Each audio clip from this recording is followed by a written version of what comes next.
বাড়ি থেকে SIR form বিলি, বিএলওর বিরুদ্ধে অভিযোগ বিজেপির। পিংলার শানমণিনাথপুর 133 নম্বর ওয়ার্ডের ঘটনা। বাড়িতে ভোটারদের ডেকে এসআইআর ফর্ম বিলির অভিযোগ।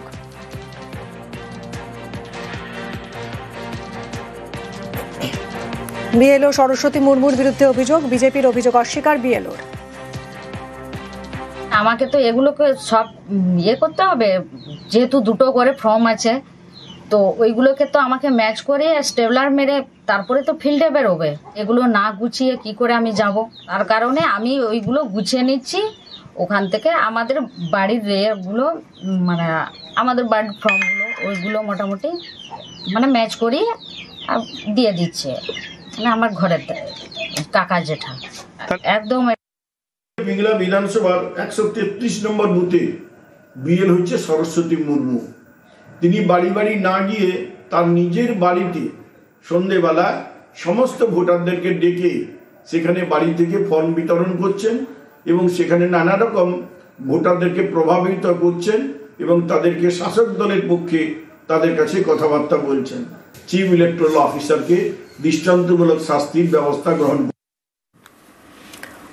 15 বছর আগে তৃণমূল কর্মী খুন। হুগলির গুড়াপে খুনের ঘটনায় আজ সাজা ঘোষণা। তৃণমূল কর্মী ক্ষুদিরাম হেমব্রম খুনে দোষী 8 বাম কর্মী।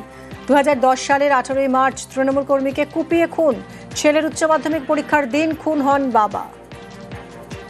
ওটা বৃহস্পতিবার, সম্ভবত 18 মার্চ 2010-এ ঘটনাটা ঘটে। যারা এই ঘটনাটা ঘটিয়েছে তারা জানতে পারে যে এদের বাড়িতে এসেছে। আমার খবর পেয়ে ওই তপন দাসের বাড়িতে পৌঁছায়। তারা সবাই মিলে ওইখানে আমার বাবাকে কুপিয়েছিল।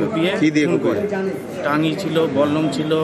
তারা প্রায় 2 কিলোমিটার টেনে নিয়ে যায়, বস্তায় ভরে নিয়ে 2 কিলোমিটার টেনে নিয়ে যায় এবং নদীর মধ্যে সেই বডিটাকে পুঁতে দেওয়া হয়। তারপরে ওখানকার স্থানীয় কিছু দলের সাথে বডিটা ভেসে আসে এবং খবর পেয়ে গুড়াপ থানায় জানানো হয়। এটা 19 মার্চ। তারপরে কেস হলো, তারপরে গুড়াপ থানা কিছুদিন পর ওনাদেরকে অ্যারেস্ট করে। ক্ষুদিরাম হেমব্রম যে কষ্ট নিয়ে, যে দুঃখ নিয়ে, যে যন্ত্রণা নিয়ে নিহত হয়েছিল, তার আত্মা মনে হয় আজকে কিছুটা হলেও শান্তি হবে। তার ছেলে আজকে উপস্থিত আছে, সেও রায় শুনলো, বাড়ির লোকও শান্তি পাবে। সাইবার প্রতারণার শিকার তৃণমূল সাংসদ কল্যাণ বন্দ্যোপাধ্যায়ের অ্যাকাউন্ট থেকে টাকা উধাও। 55 লক্ষ টাকা হাতিয়ে নেওয়ার অভিযোগ। মেলে কলকাতা পুলিশের কাছে অভিযোগ দায়ের।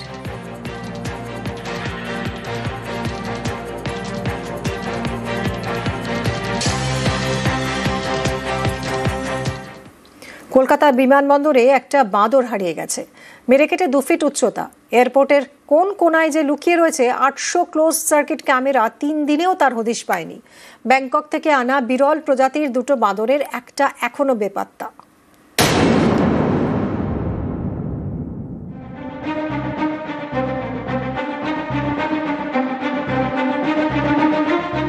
ব্যাংকক থেকে থাই এয়ারওয়েজের বিমান TG313 কলকাতা বিমানবন্দরে নামে।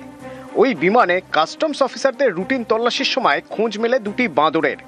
ব্যাগ খুলতে দেখা যায় ভিতরে 2টি ছোট আকারের বাঁদর, শ্যাঙ্কড টুক প্রজাতির বাঁদর, বিরল ও বিপন্ন প্রজাতি। শ্যাঙ্কড টুক প্রজাতির বাঁদর উচ্চতা 22 থেকে 32 ইঞ্চি, লেজের দৈর্ঘ্য 22 থেকে 29 ইঞ্চি, ওজন 9 থেকে 12 কেজি। সাধারণত লাওস, ভিয়েতনাম ও কম্বোডিয়ায় দেখা যায়। বাজার মূল্য 10 থেকে 30 লক্ষ টাকা। ব্যাগ থেকে 2টি বাঁদরের একটি উদ্ধার করা গেলেও আরেকটি কর্মীদের হাত থেকে ফসকে যায়।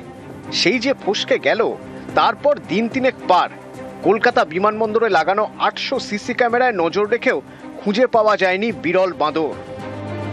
নিউজ 18 বাংলা। খুনের অভিযোগে পাল্টা চক্রান্ত। সোনা ব্যবসায়ীর খুনে যোগ অস্বীকার বিডিওর। রাজগঞ্জের বিডিও প্রশান্ত বর্মনের চাঞ্চল্যকর বক্তব্য। নিহত স্বপন কামিল্লাকে চেনেন না বলে দাবি বিডিওর। খুনের দিন কলকাতায় ছিলেন না বলেও দাবি। দাঁতনে উপস্থিতির ভিডিও কারসাজি বলে দাবি।